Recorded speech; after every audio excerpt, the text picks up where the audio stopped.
Bursa transfer MotoGP, Valentino Rossi gagal selamatkan Franco Morbidelli, Yamaha pilih Alex Rins.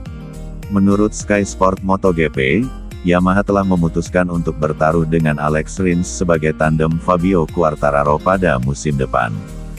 Terbuka pintu keluar pembalap LCR Honda tersebut memungkinkan Yamaha untuk melakukan pembajakan.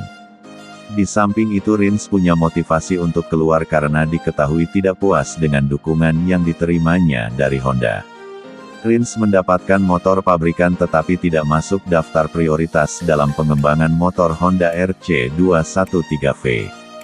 Padahal Rins telah membuktikan bahwa kecepatannya masih ada dengan raihan kemenangan saat seri ketiga MotoGP Amerikas. Pemenang 6 lomba di MotoGP menjadi satu-satunya pembalap Honda yang bisa menang sejak 2022, mengalahkan Marc Marquez yang juga berpotensi pindah tim. Apes, saat meminta untuk lebih dilibatkan, Rins mendapatkan jawaban, tidak, dari petinggi pabrikan sayap emas. Di sisi lain, Morbidelli harus menerima bahwa dia gagal meyakinkan pabrikan Garputala untuk memperpanjang masa bakti yang akan selesai pada akhir musim ini. Sejak didatangkan pada paruh musim 2021 dengan kondisi lutut baru dioperasi, Morbidelli belum berhasil kembali ke level terbaiknya. Latar belakang Morbidelli memang mentereng sebagai juara dunia oto-oto dan runner-up MotoGP musim 2020 dengan torehan 3 kemenangan.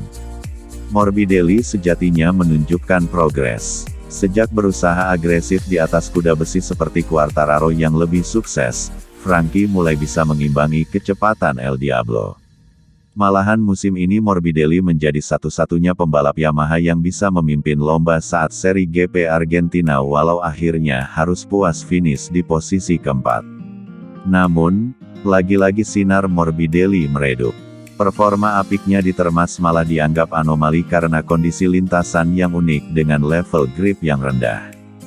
Tenggat waktu hingga paruh musim tak membantu Morbidelli. Pembalap berdarah Italia Brasil itu masih kesulitan untuk menembus posisi 10 besar. Di tabel klasemen pun Morbidelli tertahan di peringkat ke-11 dengan 57 poin atau terpaut 7 poin dari Quartararo yang menyumbang satu-satunya podium bagi Yamaha. Padahal Managing Director Yamaha, Lin Jarvis, telah memberi jaminan bagi Morbidelli bahwa opsi utama adalah mempertahankannya. Jarvis sampai menghubungi Valentino Rossi, ex-pembalap andalan Yamaha sekaligus mentor Morbidelli di Akademi Pembalap VR46, untuk turun tangan. Prioritas kami adalah Frankie dan kami berhubungan dengan Valentino sendiri, kata Jarvis dalam interview dengan MotoGP pada April lalu. Valentino, saya menghabiskan banyak waktu untuk berbicara dengannya pekan lalu, sebelum GP Amerikas. Dia akan mencoba untuk membantu Frankie, Akademi akan mencoba membantu Frankie untuk mengulangi performanya di Argentina. Tugas Morbidelli terdengar sederhana walau sebenarnya tidak sederhana. Itu saja yang harus dia lakukan, pada dasarnya tampil cepat. Saya pikir dia punya kapasitas dan kami akan memfokuskan pikiran kami dengannya, imbuhnya. Untuk semuanya kami perlu menegaskan situasinya sebelum jeda musim panas, karena jika pilihannya Frankie, itu hebat, kami akan mempertahankannya. Jika pilihannya bukan Frankie, dia harus tahu karena dia harus mencari ke tim lain, kami perlu mencari kandidat-kandidat untuk menggantikannya. Dengan demikian, garis suksesi Valentino Rossi di Yamaha terancam terputus.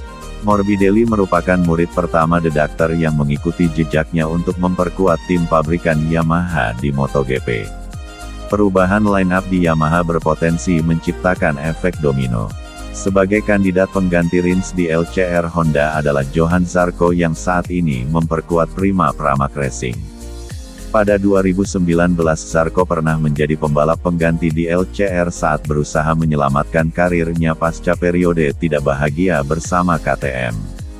Jika Zarco pindah, maka Morbidelli berpeluang untuk merapat ke tim akademinya, Muni VR46, dengan menggantikan Marco Bezzecchi. Tim lain disebut ogah rekrut Marquez, gaji mahal tapi jarang menang. Pengamat senior MotoGP, Loris Reggiani mengurai sejumlah alasan mengapa tim lain tak minat merekrut Marc Marquez. Menurut dia, gaji Marquez terlalu tinggi untuk kualitasnya yang sudah menurun. Sementara di lain sisi, ada banyak pebalap muda berbakat yang lebih murah. Diketahui, Marquez merupakan pebalap dengan bayaran tertinggi di MotoGP. Honda menggajinya sekira Rp240 miliaran per musim. Itulah mengapa, Reggiani beranggapan, tim lain akan berpikir ulang untuk merekrutnya. Untuk seseorang yang harganya sangat mahal, tim hanya mau mengambilnya jika dia hampir 100% bisa menang, ujar Reggiani, dikutip dari motosan.es, Jumat 7/7. Lebih jauh, Reggiani melihat, Marc Marquez sudah kehilangan sentuhan di lintasan. Selain itu, kata dia, ada pertimbangan lain yang membuat Marquez tak laku di MotoGP, mulai dari usianya yang menua hingga cedera kambuhan yang membekapnya. Setelah apa yang kami lihat di Jerman, saya melihat sangat sulit baginya menemukan tim baru. Saya pikir semua kecelakaan dan patah tulang ini telah mempengaruhinya. Ketika Anda melukai diri sendiri, Anda akan tetap mengingatnya, tuturnya.